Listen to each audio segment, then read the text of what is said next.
사랑하는 시흥동산교회 성도 여러분, 좋은 아침입니다. 오늘은 금요일 TGIF 월십이 있는 날이죠. 우리의 기도를 들으시는 하나님의 그 크신 섭리를 또 기대하고 사모하는 마음으로 기도의 현장에 모여서 함께 손모아 기도하게 되길 기대하고 있겠습니다. 자, 그럼 오늘 2021년 6월 25일 금요일 시동을 위한 메시지 지금 시작합니다. 오늘 우리에게 주시는 하나님의 말씀은 잠언 29장 1절에서 14절의 말씀입니다. 잠언 29장 1절에서 14절의 말씀. 먼저 1절 말씀을 함께 볼까요? 자주 책망을 받으면서도 목이 곧은 사람은 갑자기 패망을 당하고 피하지 못하리라. 여기서 자주 책망을 받는 사람이라고 번역을 했지만 사실 책망이라는 단어가 복수형으로 쓰인 것을 그렇게 의역한 것입니다. 다시 말해서 한 가지 일로 여러 번 책망을 들었다기보다는 여러 가지 일로 많은 책망이 이루어졌음을 알 수가 있죠.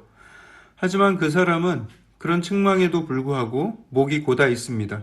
이것은 단지 교만하다는 것을 뜻하는 단어가 아니라 짐승에게 고삐를 매려고 하는데 주인의 말에 순종하지 않고 이놈의 소가 그냥 목을 빳빳이 하고 버팅기는 모습, 그 모습을 나타내는 표현입니다. 그때 주인은 그렇게 밭을 가는데 사용하지 못하는 소에 대해서 결단을 내리게 되는데 어떤 결단이겠습니까? 버리겠습니까? 남을 주겠습니까? 아니면 산에다 풀어주겠습니까? 아니죠. 그 소는 주인의 식탁 위에 올라가게 될 것입니다. 패망을 당하고 피하지 못한다. 책망을 귀 기울여 듣지 않고 잘못을 돌이키지 않고 교만한 모습으로 살아가는 사람도 마찬가지라는 거예요. 결국엔 갑작스러운 패망이 찾아오게 된다는 것을 굉장히 무섭게 경고하고 있는 것이죠.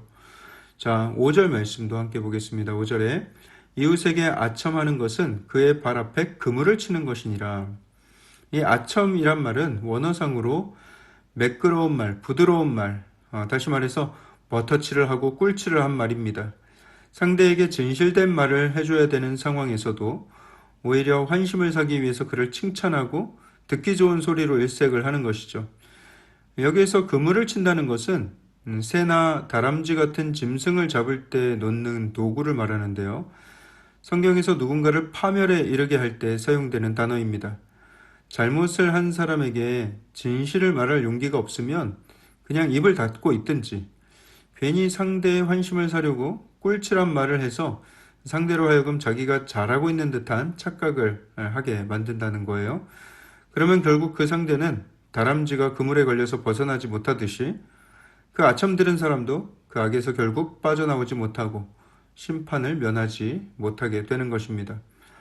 악행을 저지르는 사람에게 안타까운 마음으로 진심 어린 조언을 정중하게 건네든지 그렇게 할 용기가 없으면 그냥 가만히 입 닫고 있든지. 여러분, 악한 것이 뭔지 아세요? 뒤에서만 말하는 거예요. 뒤에서 욕하고 험담하고 그것은 굉장히 비겁한 행동인데요. 더 최악은 뭔지 아십니까?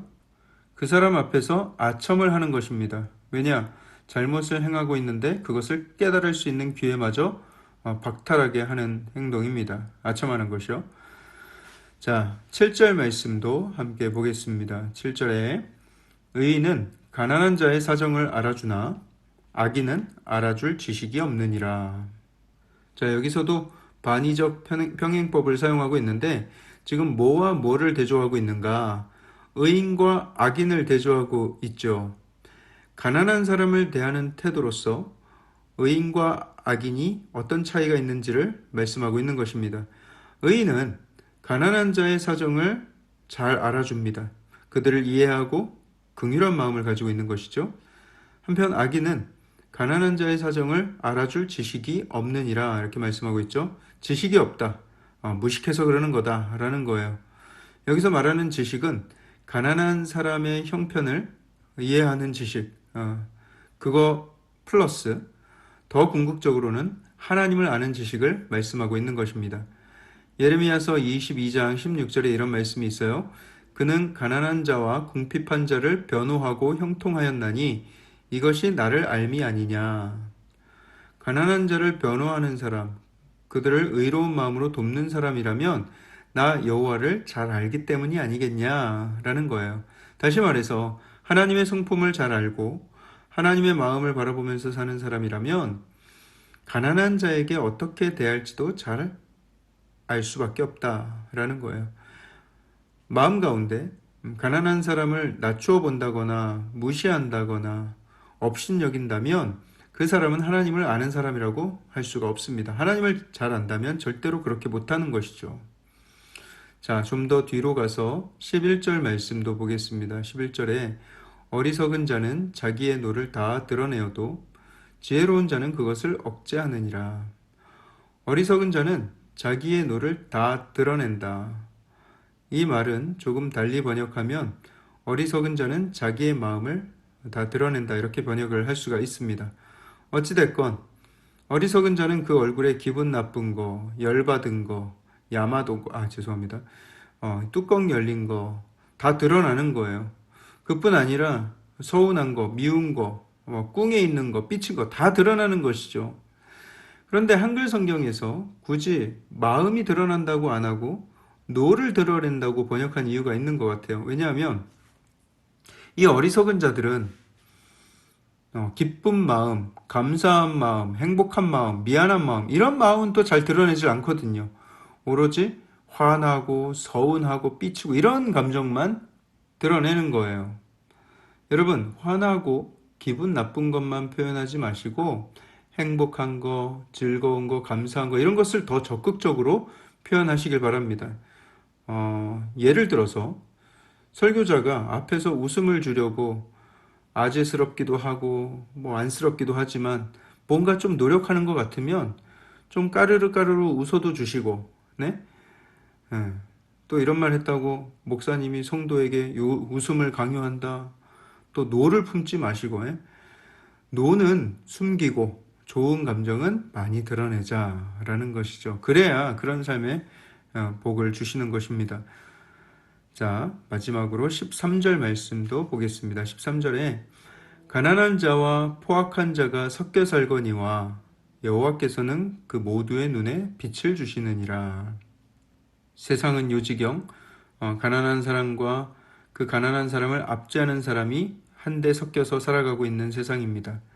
가난해서 어쩔 수 없이 비싼 이자를 내면서 돈을 얻어 쓰는 사람과 또 그들에게 돈을 빌려준 고리대금 업자가 한 하늘에서 살고 있는 거예요. 그뿐이겠습니까? 돈 좀 벌어보겠다고 2억 만리 타국 땅에 와서 일하고 있는 외국인 노동자들이 있는가 하면 그들을 차별하고 정당한 대우를 안 해주는 나쁜 사장님들도 있습니다. 모두가 다 한 하늘 아래 살아가고 있어요. 이 땅의 공의는 어디 있는가? 과연 정의는 언제 이루어질 것인가? 하나님의 섭리와 관심 없이 이 세상이 그냥 무심한 듯 흘러가는 듯 보이지만 보이지 않는 하나님의 성실하신 손길은 지금도 분명히 임하고 있습니다. 오늘 이 말씀에 눈에 빛을 주신다는 것은 생명을 주신다는 뜻이에요. 생명을 보존하고 계신다는 뜻이죠.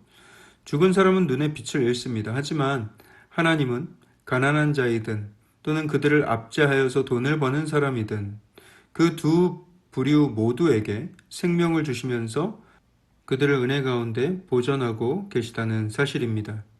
이 땅에서 가난하고 볼품없는 자들도 하나님의 형상대로 지음을 받은 매우 매우 소중한 존재들이고요. 또 불의한 가운데 살아가는 사람들도 하나님의 은혜 가운데 살아가고 있음을 우리는 바라볼 수 있어야 합니다. 우리 눈에 보이는 것으로 인해서 하나님의 공의가 있네 없네 그렇게 판단하기보다는 모든 인간에게 생명을 주시는 여호와 하나님의 존재를 우리는 기억할 수 있어야 한다는 것이죠. 그렇기 때문에 우리는 함부로 누군가를 증오하거나 미워하거나 멸시해서는 안 된다는 것이에요. 모든 공의와 심판을 하나님께 맡겨드려야 하는 것입니다. 불의한 자들은 이 말씀을 경고의 말씀으로 듣고 하나님을 경외하며 죄로부터 돌이킬 수 있어야 하고요. 또 가난한 사람들은 하나님의 따뜻한 돌보심이 있음을 알고 또 이 말씀으로 위로를 얻길 바랍니다. 오늘 하루 하나님의 그 완벽하신 보호하심과 이끄심 가운데 눈에 빛을 가지고 또 삶 속에서도 빛을 내면서 주님의 영광을 드러내며 살아가는 귀한 한 날 되길 주님의 이름으로 축복합니다. 기도하겠습니다. 사랑의 하나님, 은혜를 감사합니다. 하나님 가난한 자도 긍휼히 여기시고 또 죄로 물든 인생도 긍휼히 여기시며 은혜로 보존하시는 그 하나님의 따뜻한 섭리, 사랑의 하나님께서 우리를 그렇게 놀라운 은혜와 또 보호하심 가운데 이끄신다는 것을 기억하고 우리가 하나님 앞에 겸손하며 하나님께 정의와 공의를 맡겨드리며 마음의 분을 품지 아니하고 아버지 온전히 서로가 서로를 존중하며 사랑하며 살게 하여 주시옵소서. 하나님의 공의와 자비가 오늘 하루 풍성하게 임하게 될 것을 기대하오며 살아계신 예수 그리스도 이름으로 감사하며 기도합니다. 아멘.